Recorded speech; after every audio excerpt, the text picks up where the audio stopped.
Yeah, great. So today, as I mentioned, I will talk about the expansion of domestic tourism.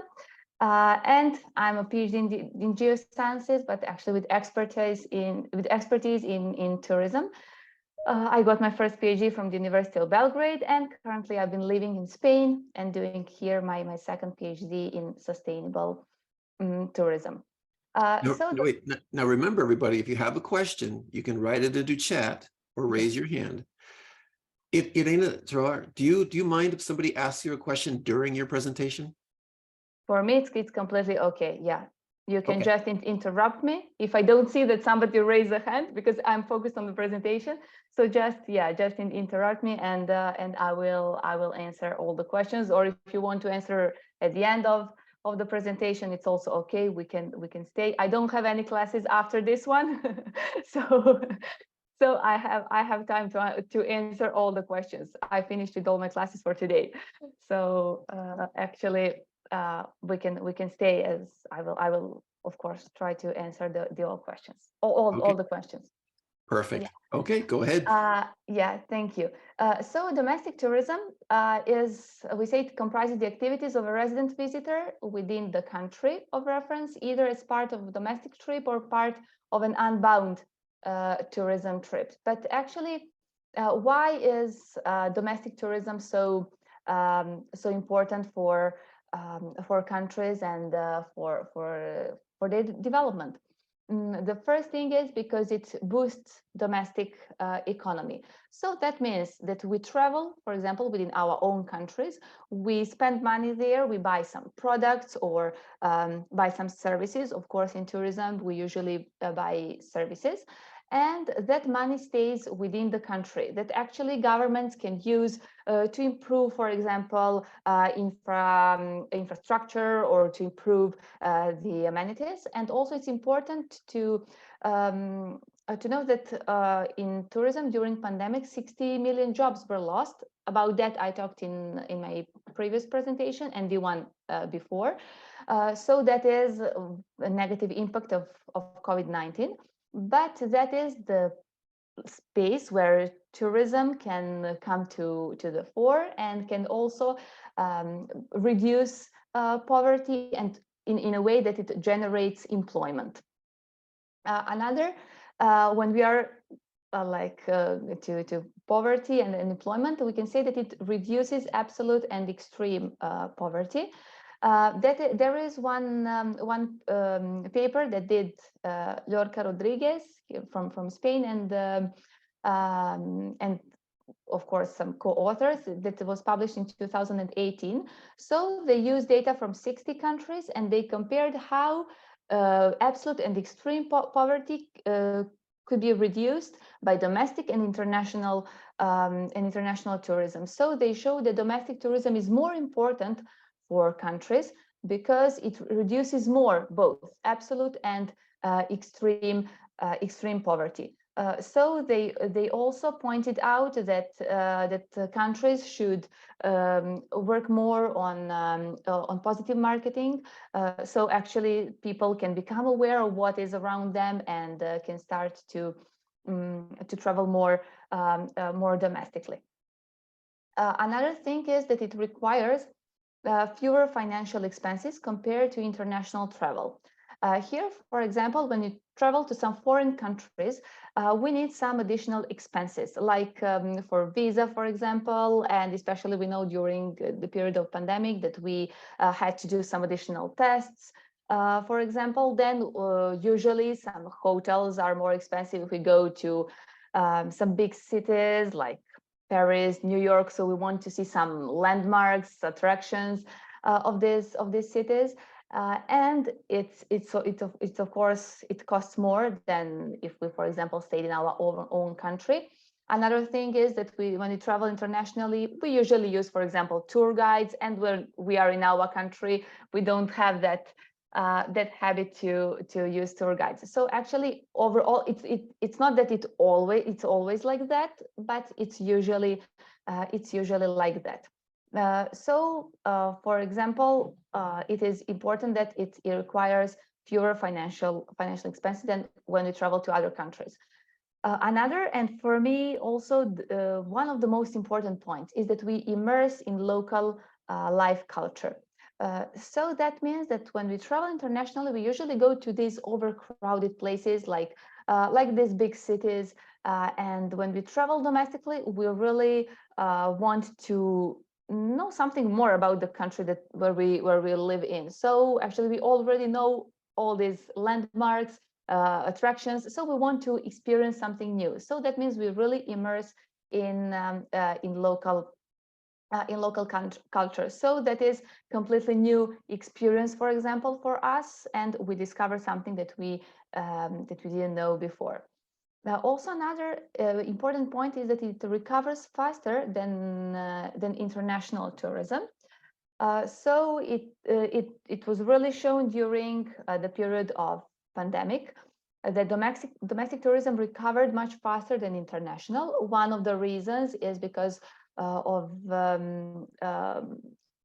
borders were closed and there were really strict restrictions, so that people could travel domestically. They couldn't go to some other countries, and that is why it started recovering.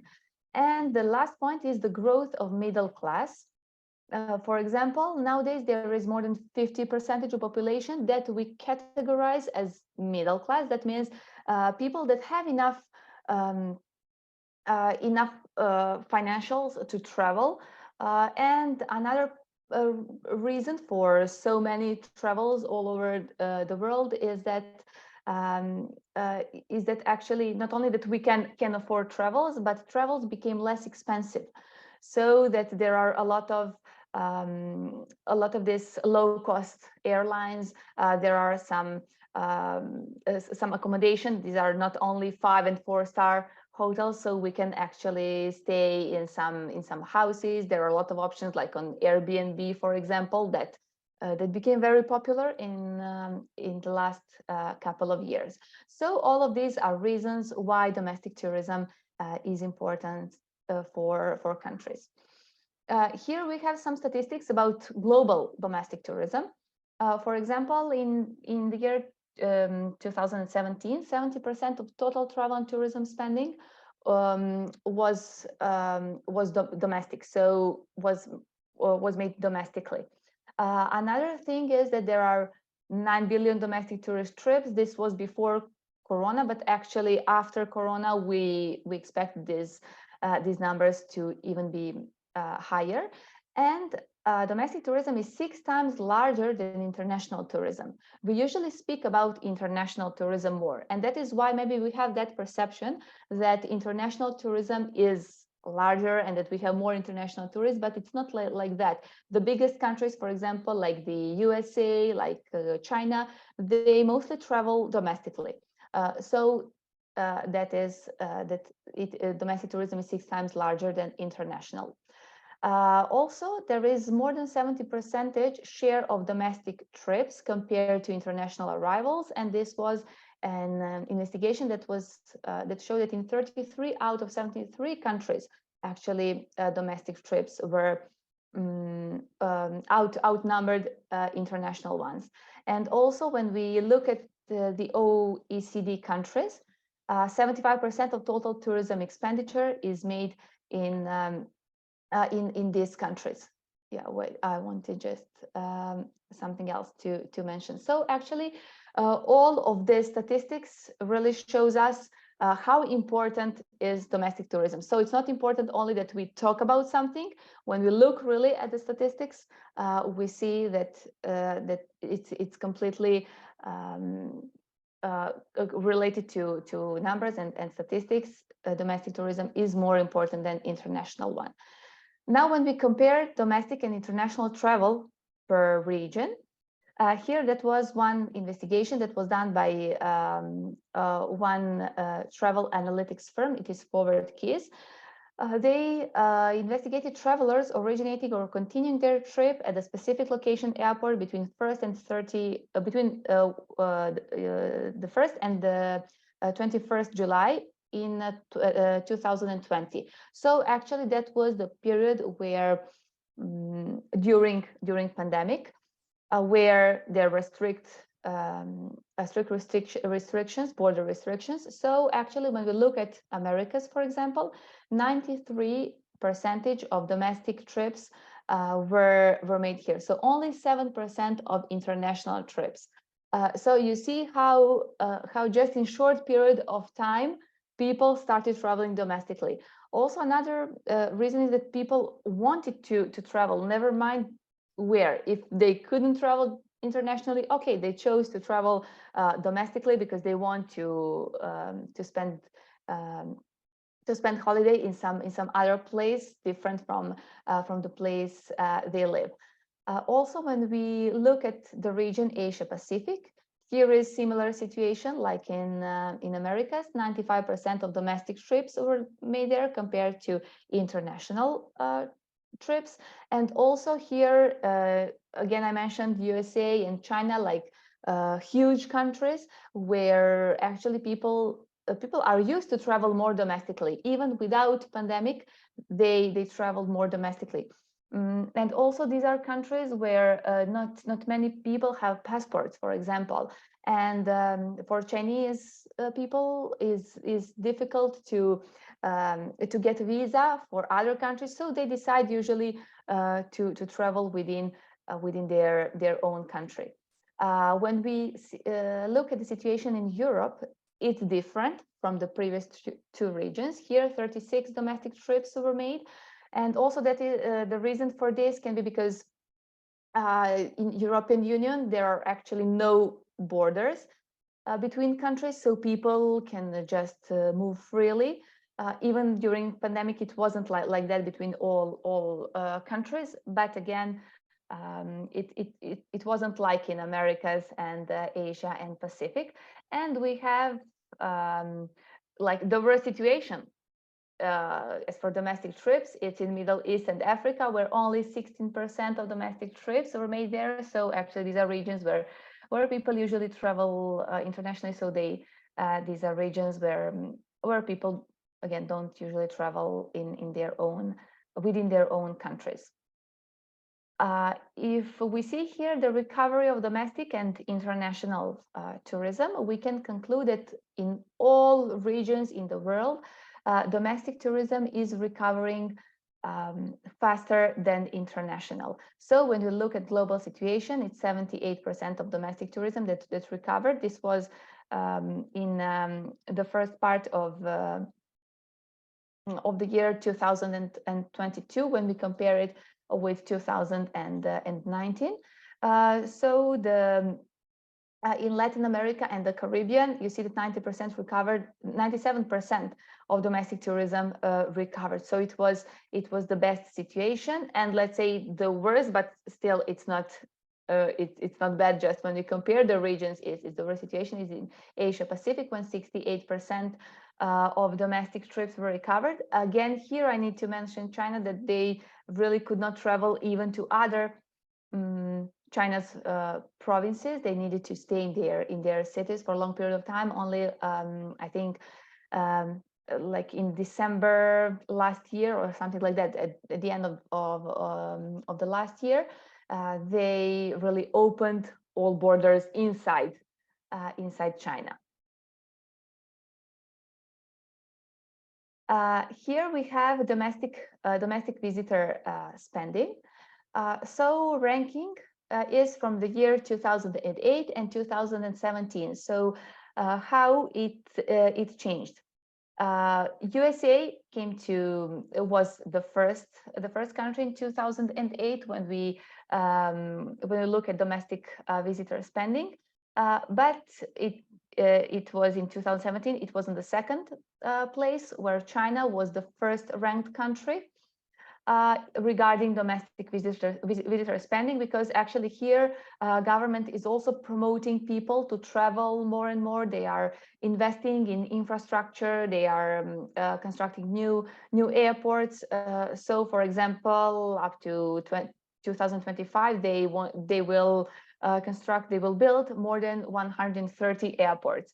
So actually here you see how it is important to have a government that will invest in infrastructure. So something that we can talk, for example, how to improve domestic tourism, what we can do from our perspective, but without government, it's of course very difficult, and will not have so huge benefits if we just work apart. So we need to have a good cooperation with government. That is what China did. So that is why this country is ranked the first one regarding domestic visitor spending. And only China and USA, the first two countries, they have 40% of world's total domestic travel and tourism spending. So we can say that they completely dominate domestic tourism market. So here are leading domestic tourism markets for the year 2018. So these are India, China, United States, Japan, and Brazil, the first five. But some points that we need to mention is India regarding domestic tourist trips or arrivals. It is on the first place, so it is almost 1,900 million domestic tourism trips. In China, because there is no this parameter for China. In China, domestic visitor trips were like almost 5,600 million. So that is where China is really leader. But for example, USA is leader in domestic tourism trips per capita. So that means that one person in USA travels more than 5 times yearly. So that is that parameter is something that puts the USA on the first place. Here we have the reliance on domestic tourism. So that means countries that have domestic as percentage of international spending. So somewhere where the countries that are really dependent on domestic tourism. Usually these are emerging economies that I need to mention. So that these are, for example, Papua New Guinea, Congo, Guinea, Burundi. So just some emerging economies where almost 100% is domestic tourism. So they almost don't have international tourism. Again, some reasons for this situation is that these countries are very far away from some markets which are actually known for a lot of tourists that travel internationally.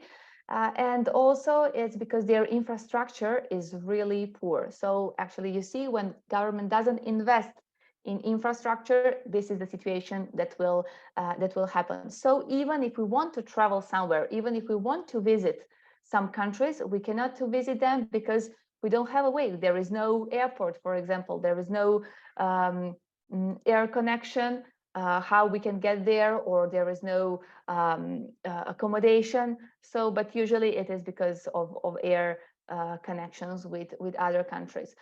So these are the countries that rely completely on domestic tourism. And again, these are some emerging economies. Here I put some examples how we can, for example, foster domestic tourism. What should we do so that we have more domestic tourists? And of course, it will be direct support for countries' economy. The first point is pricing. There are some countries that, for example, have dual pricing. That means the price is different for domestic tourists and for international tourists. For example, Cuba is one country where this situation happens. So if domestic tourists have lower fees, if they have some incentives to travel domestically, of course, they will travel more domestically. I can also I'll tell you some example here in Tenerife, for example, in the Canary Islands. All residents of Canary Islands have discounts for some special attractions. Like there is CM Park, for example. It is the best one of the best water parks in the world, or if we visit zoo, that is also one of the best in the world, we have almost, I think, maybe 40–50% discount even we can have. So there are discounts for Teide National Park, like the highest peak in Spain. So really here the government incentivizes people to travel domestically, even though Tenerife and all the islands really depend on international tourism, because islands are too small. So actually we can, if we want, we can visit, like we can make a round circle in the whole island by car in just 3 hours, for example. So it's not a big island, but actually we have some different prices for international and domestic tourists. And there are also some kind of direct incentives for people. This is, for example, when you directly incentivize people to travel domestically. Like in the country where I'm from, in Europe, in Serbia, there are some special vouchers that tourists can use if they want to travel domestically. But of course, there are some drawbacks or some disadvantages of these vouchers, because, for example, they give you enough money to spend one night at some hotel, but the minimum number of nights that you need to spend to use this voucher is 5. So actually, it's something that government supports domestic travel, but there is really a lot of space to improve this situation. So that is, for example, what's happening in Serbia. Also, for example, there are some positive points if there are some national parks, like, for example, here that I chose Yellowstone National Park in America.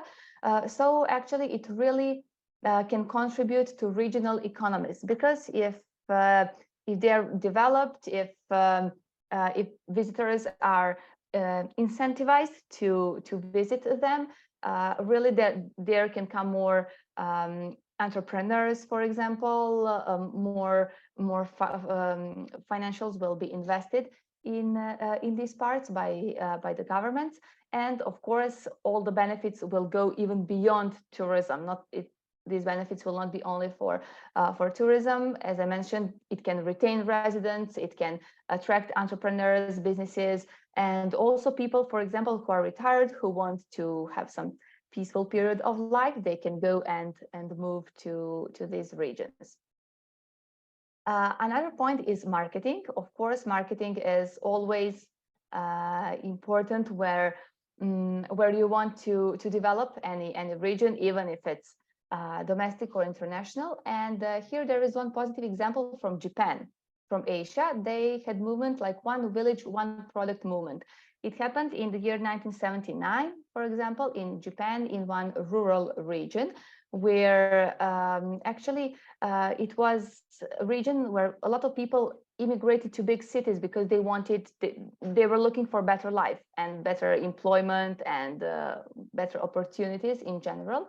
So what they decided, to keep local residents in rural areas, they started with this movement, one village, one product movement. So that means they developed some specialty products that are really related to these regions, some kind of local branding, so that really it helped the whole region to become more attractive.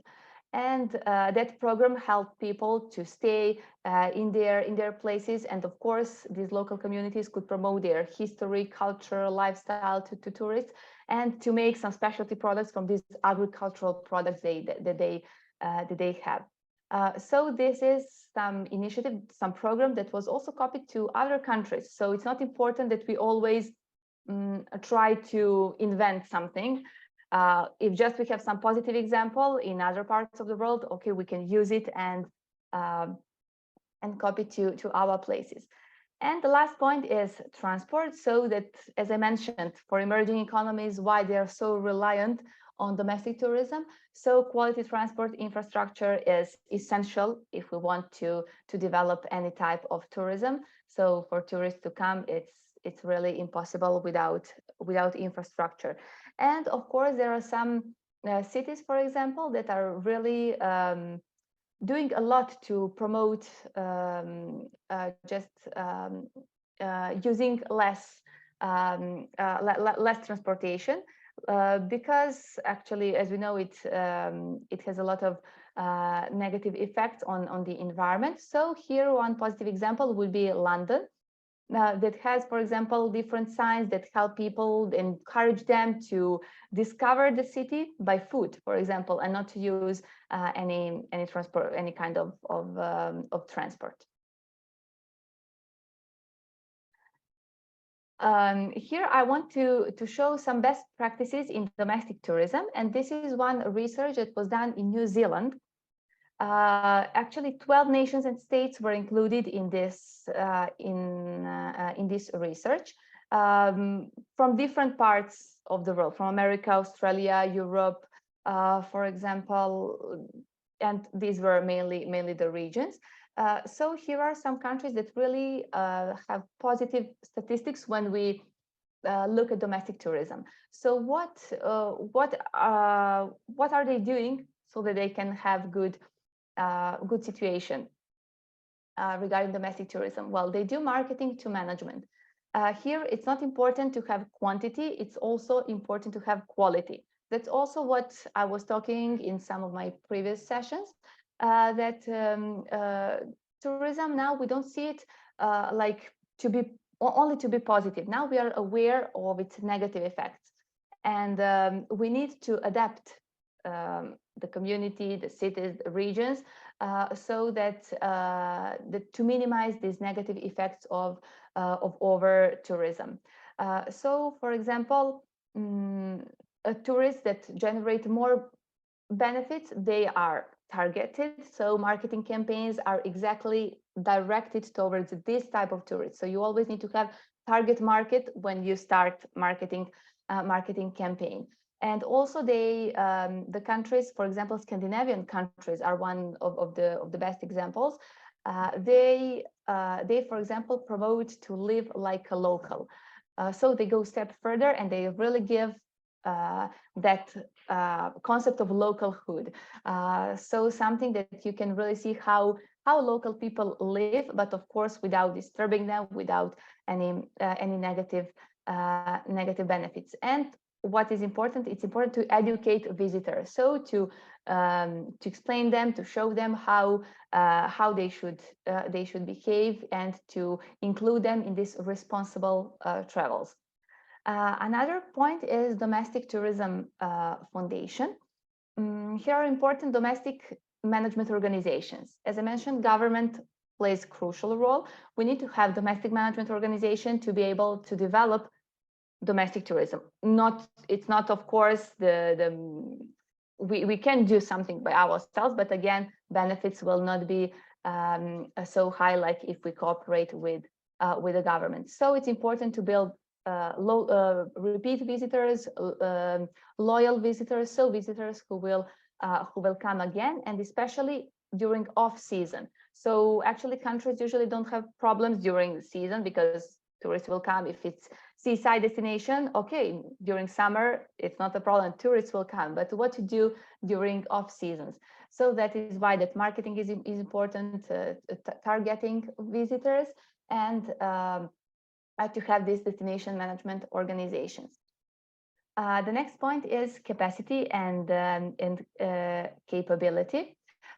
So, for example, it's not only that the government will do its part of the job, but we also need to include communities. So to hear them, to see what they want to say. I know that in many parts of the world, emerging economies, again, it's not the situation, but it's crucial to have cooperation between government and local communities.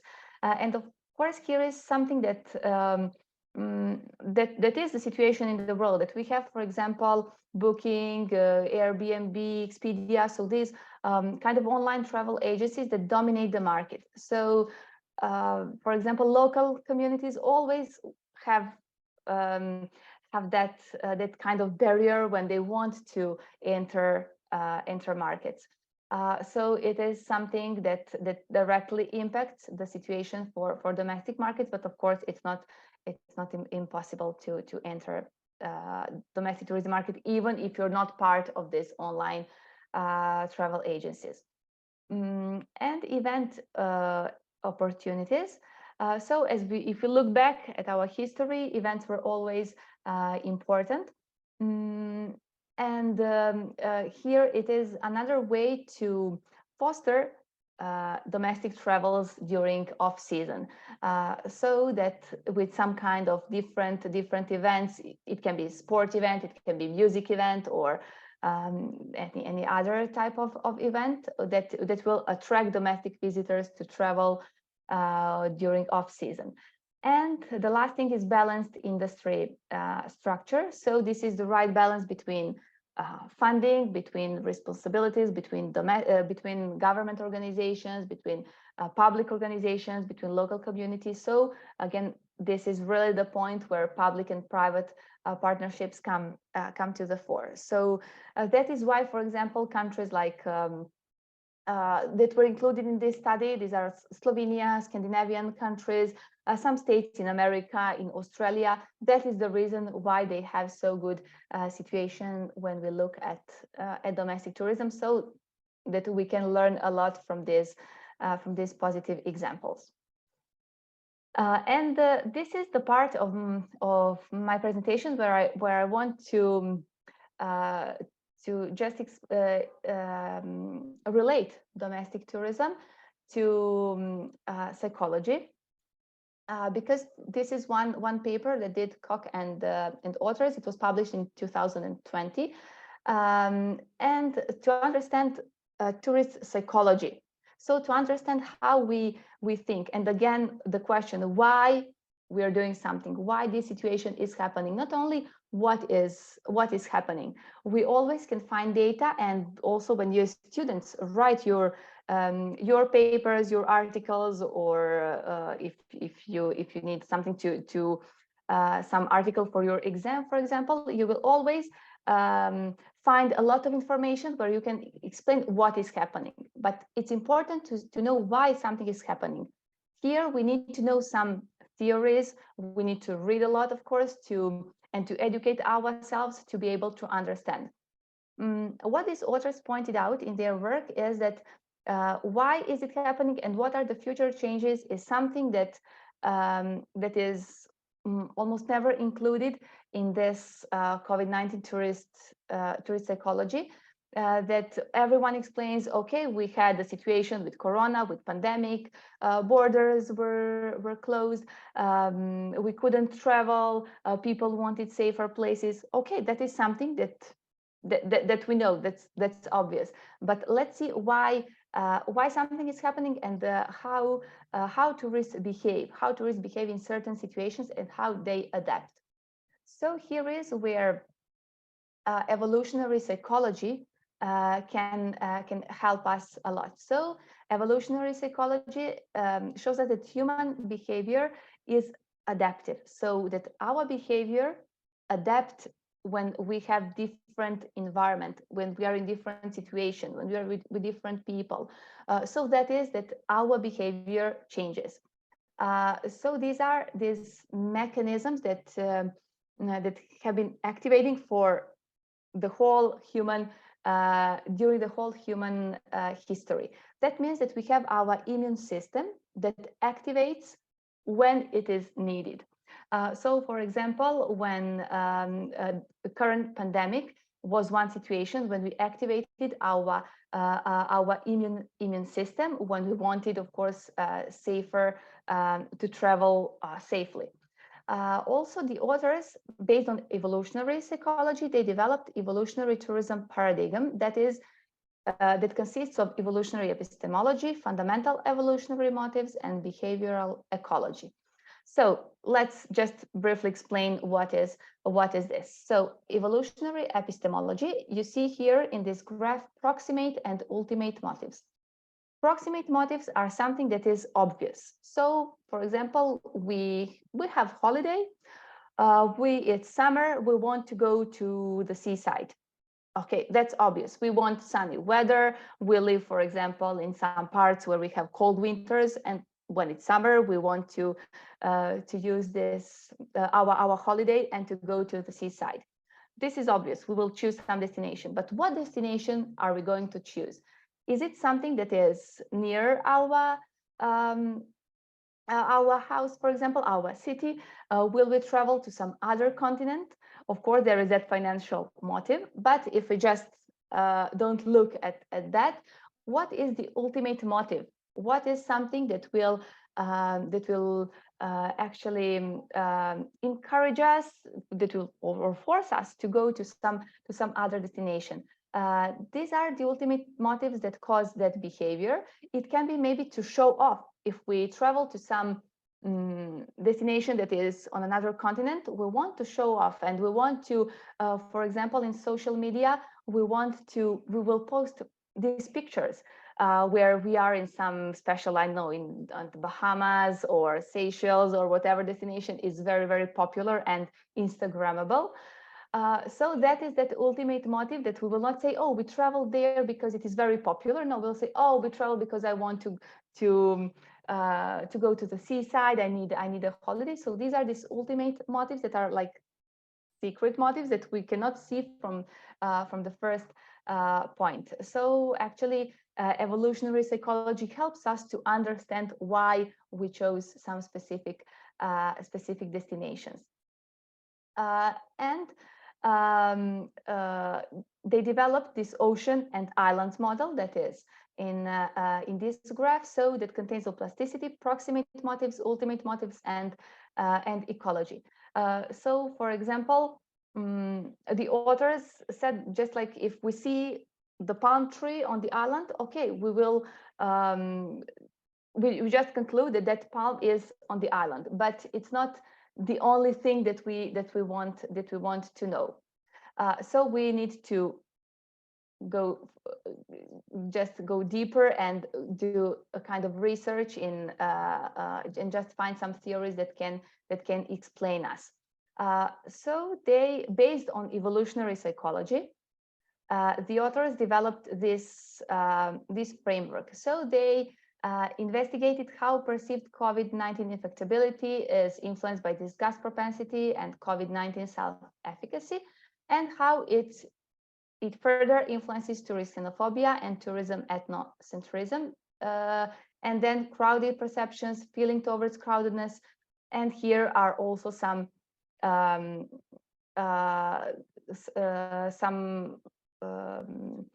points that are related to COVID-19. So actually, it's not that we only wanted to avoid the disease. It is also something that why, for example, tourist xenophobia, as we know, it is that that we don't accept, for example, foreign people. So we don't behave well when they come to other countries. So that is why evolutionary psychology helped them to develop this framework and to find that threat, that ecology that is related to tourist crowded perception and increased level of xenophobia and ethnocentrism. These are plasticities in their model that I previously mentioned. So almost every behavior includes some evolutionary explanation. Like in the past, we also had some diseases that we wanted to just to overcome, and like here, what happened during pandemic. So actually, that behavior that changed during COVID, that these are some, for example, travel preferences, some destination loyalty, that provides tourists with that they wanted destination to feel secure, level and lower levels of risk, for example. So that is something also that happens in the past. So imagine how people were looking for food and tried to survive. And the last the second actually paper, and yeah, the last that I want to mention is tourism, ethnocentrism in domestic travel. So tourism, ethnocentrism means preference for homes countries, that also investigated previous authors. And this one is the investigation from colleagues from my university in Belgrade. So it is a very new paper. It was published. It was published this month.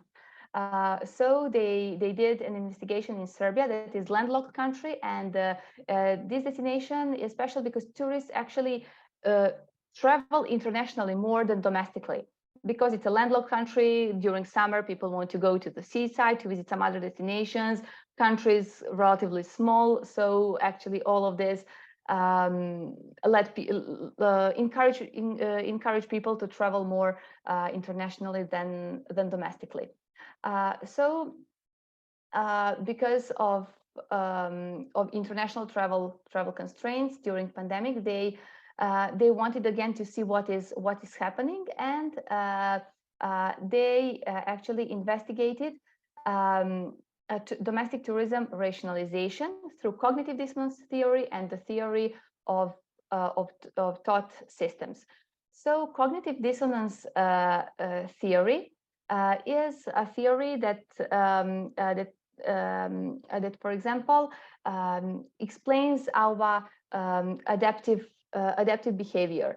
So, for example, sometimes it can happen that we are in confusion because we know that something is, we see that something is happening, for example, and we see how we should behave, but it's completely different from our own feelings or from something how we are actually used to behave. So that is that symptoms of cognitive dissonance can appear.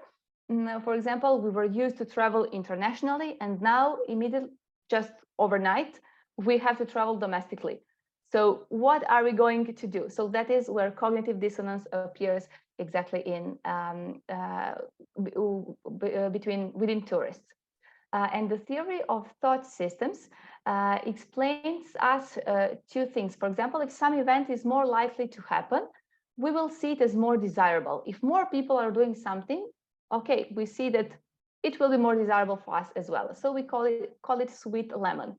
But sour grapes will happen if some event is less likely to happen.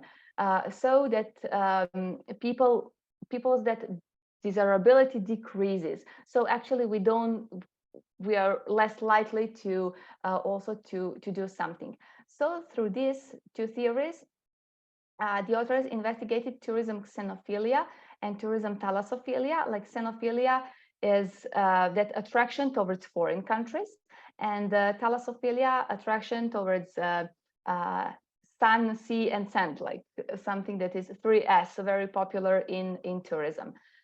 So they wanted to investigate if it influences tourism ethnocentrism, and of course these are constraints for, they include also constraints for traveling abroad, because the investigation was done during pandemic and feelings toward crowdedness.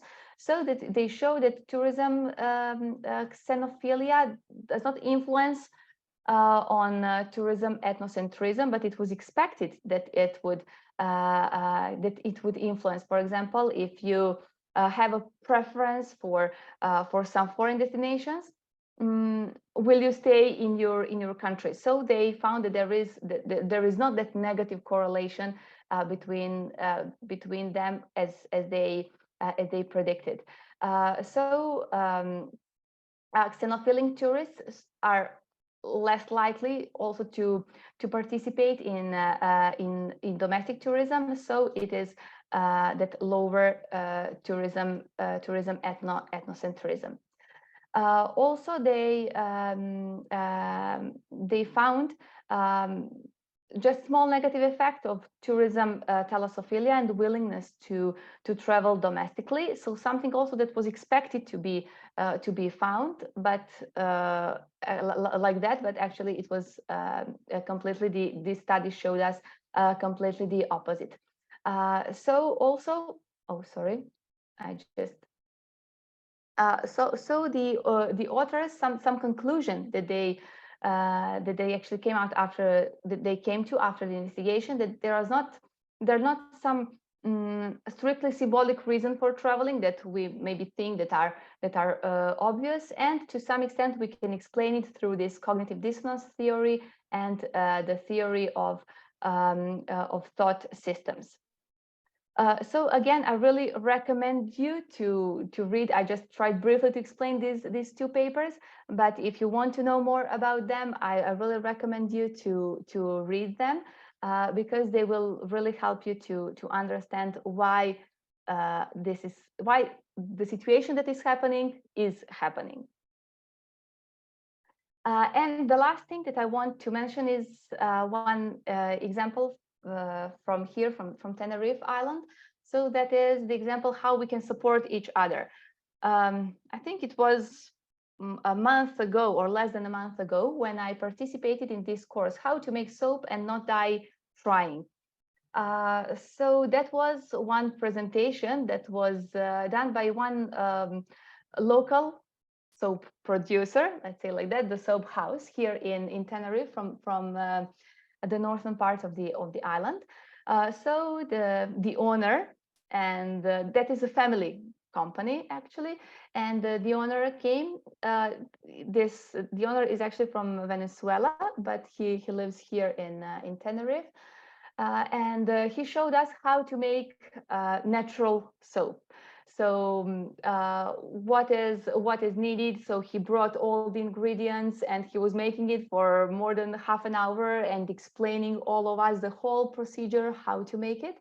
And the last part that actually all the participants really enjoyed is that these are natural handmade soaps, and we could really, each one could make its own soap. So for example, now I have a kind of souvenir from this course that I made my own soap. So we could, for example, add some different flavors, for example, banana or grapes. So each one could choose what to add to his or her own soap from the ingredients that he brought. So this event happened in Mind Hotel. That is one sustainable hotel in Tenerife that really tries to promote and to support local production. Again, about the Mind Hotel, I talked in my previous presentation, so you can just take a look there if you're interested to see their positive sustainable practices. So they invited him, and he had a presentation. That was, I think, that is one of the most positive examples that I've seen and that I participated. How we can support locals, and of course now if we want to buy natural handmade soaps, I know where to buy. Before that, I didn't know. I just could go to any supermarket and buy if I find it. But I didn't know that, for example, there was in the island something like this. So yeah, that was everything that I wanted to tell you by today's session. Now we can open discussion part. If you have any questions, you can of course ask me. You can write it in the chat also if you want. So it's up to you. Oh, thank you so much, Irena Travar. So much good information. Welcome. Thank you. I really tried to get information from different sides, and and to put everything that would be interesting for students. We do have a question from Olan Rejwaju. To what extent does economic unrest and political instability affect the level of domestic travel in a country? It affects a lot. If there are some instabilities, of course,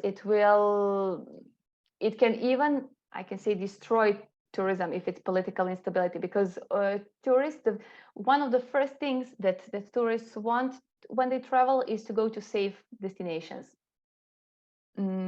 So it is of the utmost importance to have safe destinations, and sometimes there is that marketing that promotes negative sides of countries, and sometimes we think that some destinations are not safe even if they're safe now. For example, I'm from the country, from Serbia, that was part of Yugoslavia. So during the 90s there was a war there, and today we have six republics instead of one country before. Now we have six separate republics. And people still think that that the situation there is not safe if they travel. Especially when I was working as a tour guide, I had, for example, some tourists from America that came, and when they talked to their friends that they were going to visit Serbia, friends told them, "Oh, where are you going? But there is war. Even the war finished 30 years ago."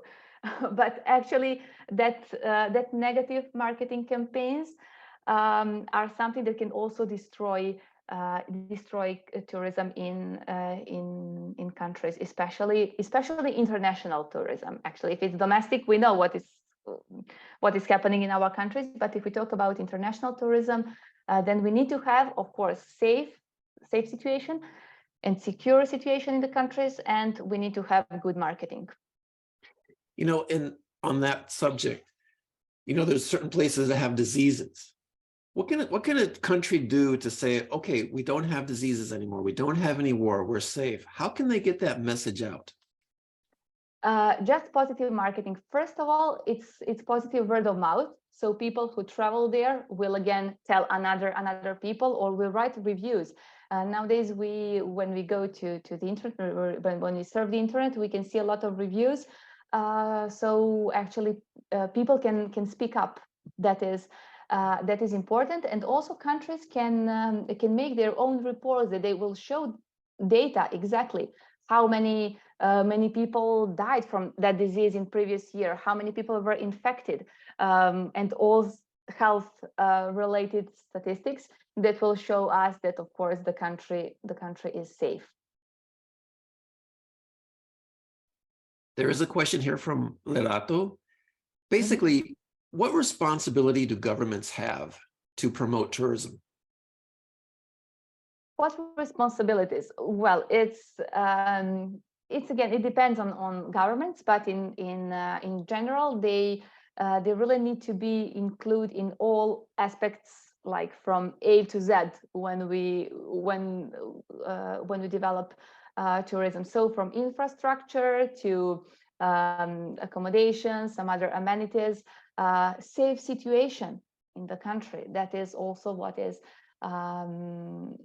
what government can do. So, but I think that nowadays, when I look at the whole situation, marketing is something that is definitely crucial if we want to develop tourism. So these are some campaigns that government can do, for example, with some celebrities. Again, I think maybe a year ago I did some investigation related to especially to marketing campaigns and what actually people want to see. So when they what are some Instagrammable pictures and posts. So they, for example, believe if there are some famous people in these campaigns.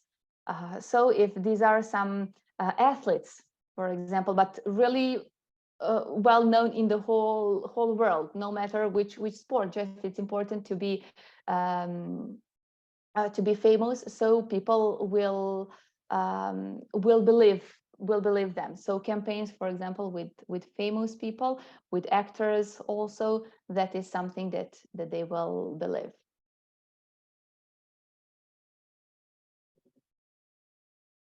There is a question here from Noel Dar.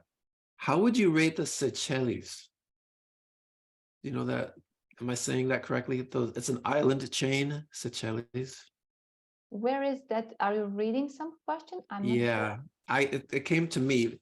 I will write it into chat. Yes, please. So that you can see how it's written. I don't know how you pronounce that word. I say Seychelles. Oh, Seychelles. Yeah. Okay, yeah. So what was the question? Can you now repeat the question? How would you rate that as a tourist destination? Well, it is difficult question, but good question, because I've never been there, and that is why my opinion cannot be objective. Actually, I can rate it only from the literature that I read, but actually I'm not sure about sustainability, how they're dealing with sustainability. I know that it's very popular in the whole world.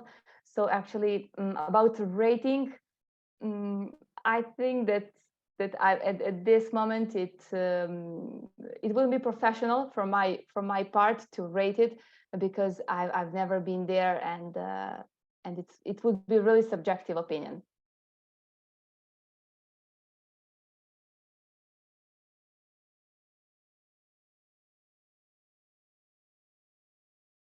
Looking again, there was a question about some algebra exams, so I posted some algebra exams.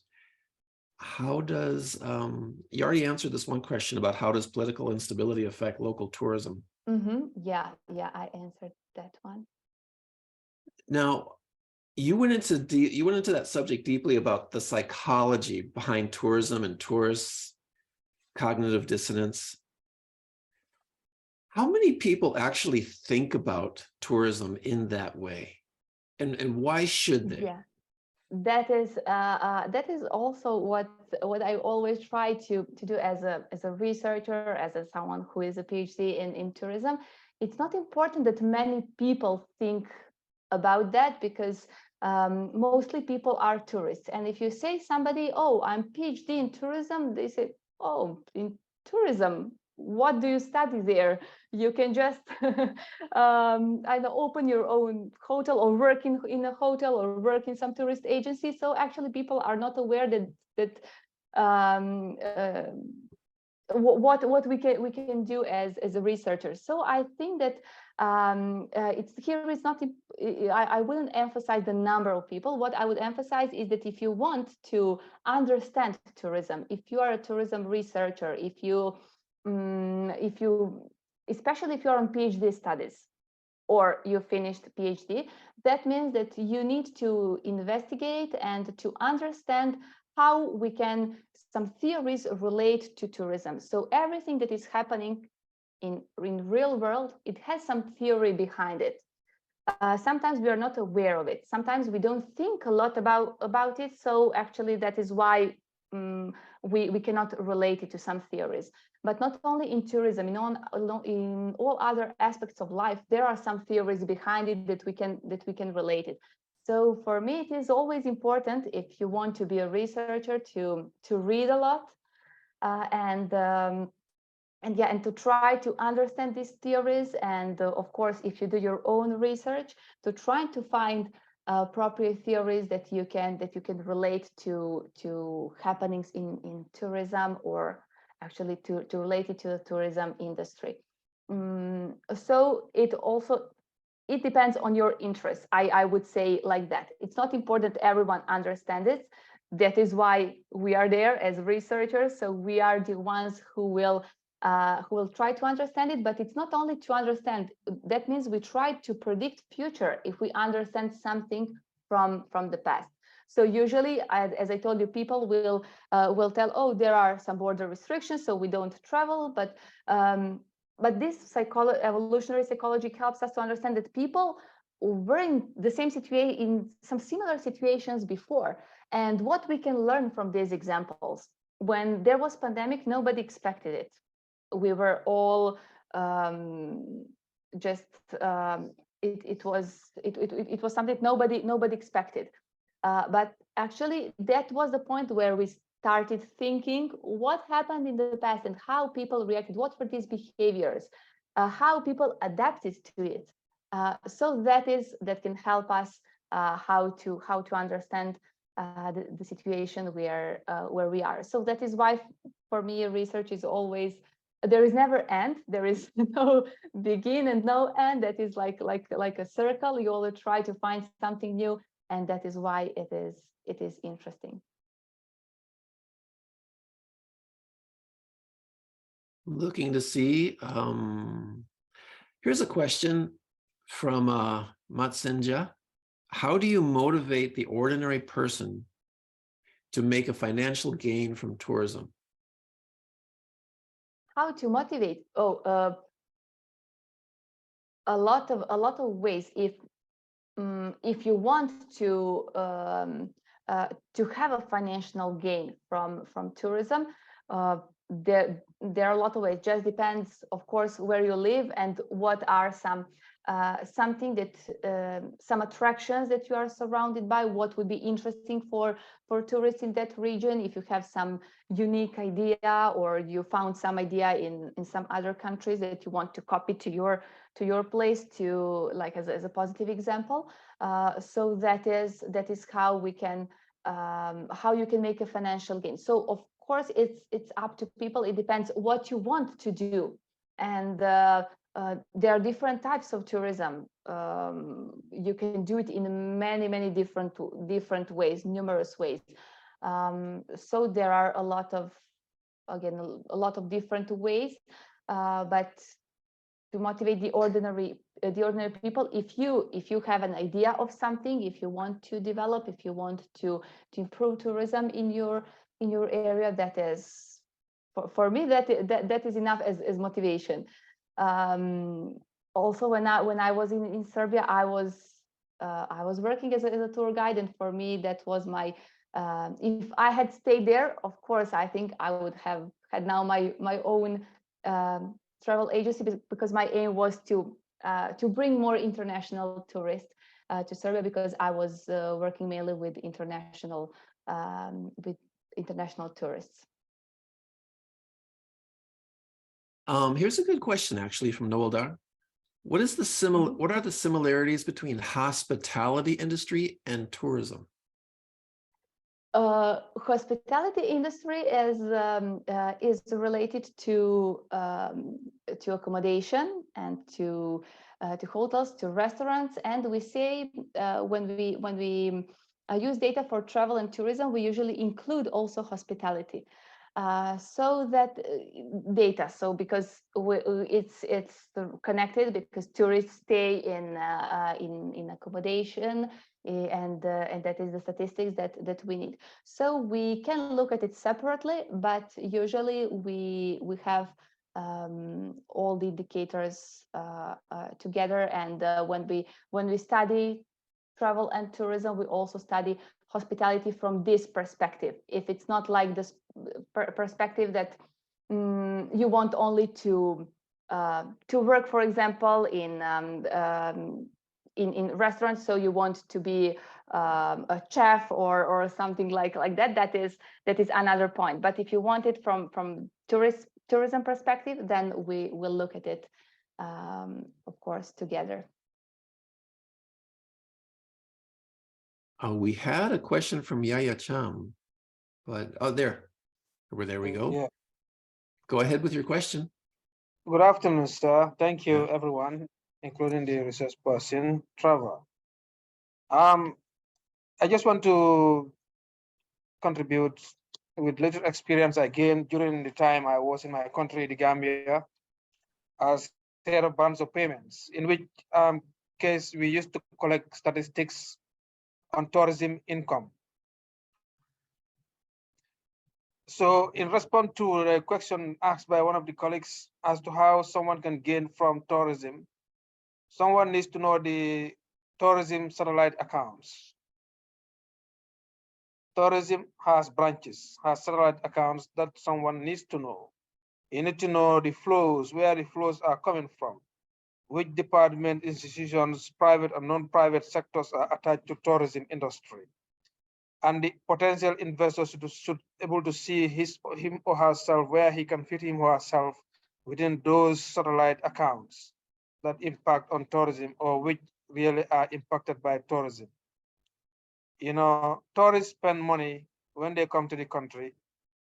Okay, you need to know where the tourists really spend money on. If you can really venture into such areas, you venture in based on your capital level, capital flow, or capital account. Some areas, individuals will find it difficult to venture because they require a lot of money, a lot of investment, in which case I guess government should come in to chip in. You know, basically these are infrastructural requirements, you know, to facilitate and enhance or even encourage tourism products, you know, to be available in certain areas of the economy, the country, especially when you go to the province. There are some areas that are very good for tourist attractions, but private individuals cannot go there because it requires a lot of preparations, financial preparations, to put the infrastructure there and start, encouraging people, domestic tourism and even external tourism to come and then that will take quite a long time before you really gain something out of that. Government should really go into that. So in response to the question he asked about financial gain, that's what I want to say. You need to know tourism satellite accounts, what tourists really spend on, and then try to fit yourself in either of those parameters that will really allow you gain your investment back. Aside that, I have a concern. Are you with me, sir? Yeah, yes, I am here. Yeah. I just want to give a brief analogy. Governmental regulations vis-a-vis domestic debt. I mean, what governments really do, taking people's money in terms of debts and spending it into projects that do not yield dividends. Okay, in some countries, the political situation is such that anyone who is coming into power, who is coming into politics, you need to sign a treaty, a kind of an agreement, a petition that will show that you don't have to pass a particular threshold in terms of public investment, in terms of public debt, because the debt you are trying to get now shall be paid by people in the future who do not have any contribution, any say in what you are trying to do now. In the same vein, I think governments, when people want to come into politics, they should really orient politicians into certain areas where the government, the country is really relying on. For example, my country, service industry is the most important sector for us. So anybody who is coming into politics, you should really focus partly, and you should really tell us your programs in propagating or promoting the tourism sector. Okay, rather than taking money from people in terms of debt and sending it to projects that are just called white elephants. What can governments do in terms of domestic tourism when especially a pandemic or an epidemic really takes place within the region? What can governments do? Let's take that information and Irena Travar, what's your response to these ideas? Mansi meeting. I mean, a meeting. You take that one out, please. Yeah. Okay. Yes, please. Well, it's really great conclusion, and it's really everything that I also try to say, of course. But again, situation is different in different parts of the world, in different regions, in different countries. Of course, if we look at developed countries, developing, emerging economies, we'll see completely different situation. So again, what this student said is that government needs to invest in really to foster domestic tourism in infrastructure and not in some projects that are done just to be done.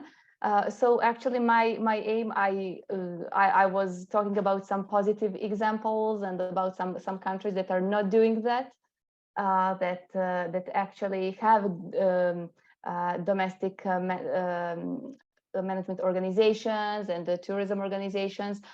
So actually, we can always look at these positive examples. That is why I always try to put positive examples first, so that again we just if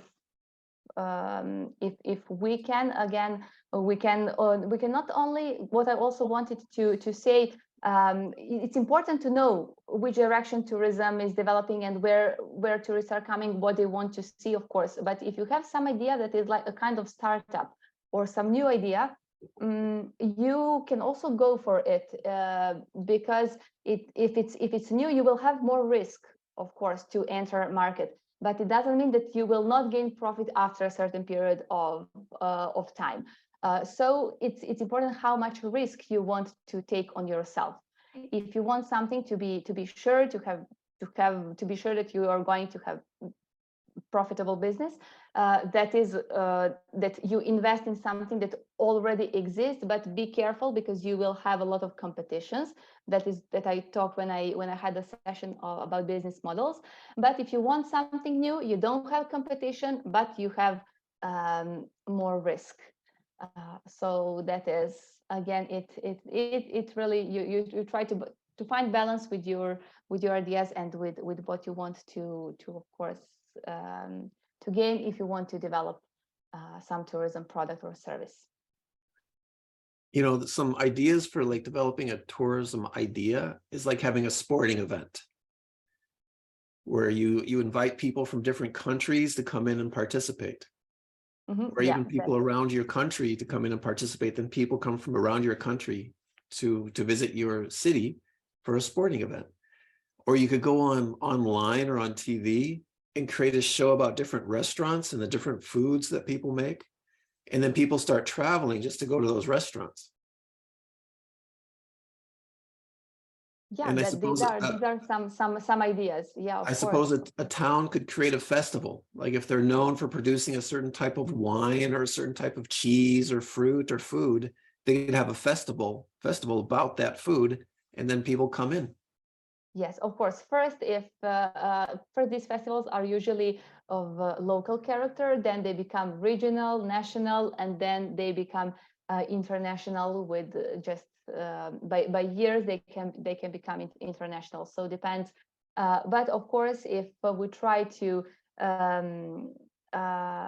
invest in festivals or events, if you want it to be international, infrastructure is something that is crucial. So if we don't have good air connections or land connections, it will be impossible to make some local or regional festival to become international. That's a very good point about the infrastructure. That's a whole nother subject and so important. There's really nothing much that can be done about infrastructure because it takes so much time and investment. Yeah, that's right. It is really up to governments. China is a good example, but we have other countries, other emerging economies that completely depend on domestic tourism. So it's actually nothing that we as individuals can do. Only some initiatives and of course something that we can do, but we cannot build an airport. Well, I am not seeing any other questions at this point in time. Okay. Is there anything more you would like to add? Otherwise, we may be coming to the end of this particular. Oh, I have one question. Okay. What would the next subject be that you would teach? I don't know. I actually never know, because I try to something to be really let's say really fresh. So like papers, the one paper that I used that was published like between my last presentation and this one. So I always try something to be something new. Can you think of local things that can be developed, like sporting events, restaurants, festivals? Can you think of how to create those? Of course, I already have some examples in my mind. Would that be interesting? Would that be a practical approach on what you can teach that people could put into practice right now? That would be completely practical. Yeah, there are a lot of examples what we can do, especially because I'm from one emerging tourism country, Serbia. So I know that there are some positive examples. Of course, in other parts of the world are some similar or different positive initiatives. So yeah, I think also that would be quite interesting, and that is some direction that we can go for. Did Serbia have a sporting event many years ago? It had tennis because of Novak Djokovic, but now there is no that. No, there is no anymore, because I think we don't have license for for that event anymore. Some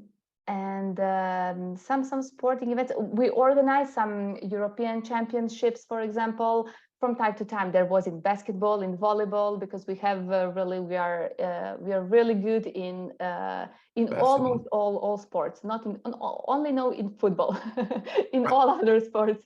We're quite good. So there are from time to time they are different events, because actually in that part of Europe, Belgrade is the biggest city. And there are some like sporting events like for the winter, like skating and skiing. Yes, there is for skiing. There are some mountains, but again, skiing is not very popular there. It's too expensive, for example, one of the reasons. And we don't organize some competitions in skiing. Just if you want to go skiing, you can. There are some mountains during winter season that are really beautiful and popular internationally, but we don't organize skiing events. Maybe some local, but not something that is just some kind of championships. Like, for example, for volleyball that we organize, for basketball that I know.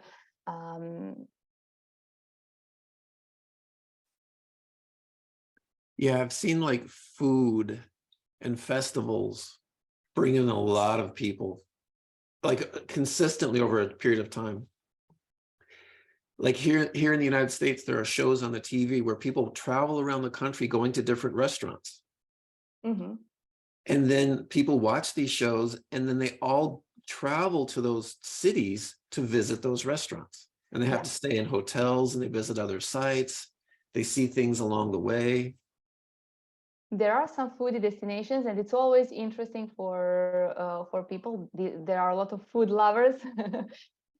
So for them, it's particularly interesting. Or for example, where you can taste good wine, you can try good wine, or some local products. Yeah, there are some tours like that also in Serbia, where you can really experience local life. Also, it depends what the region, what the destination can offer, and then the tourism offer can be adapted to it.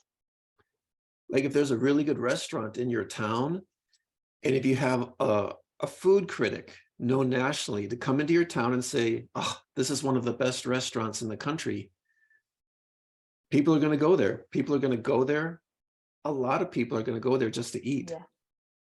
Yeah. This campaign, sometimes you pay for somebody who's very popular on social media, for example, who is doing these kind of reviews and post on social media, to come, for example, and to talk about it. So that if you want, that is the kind of marketing that we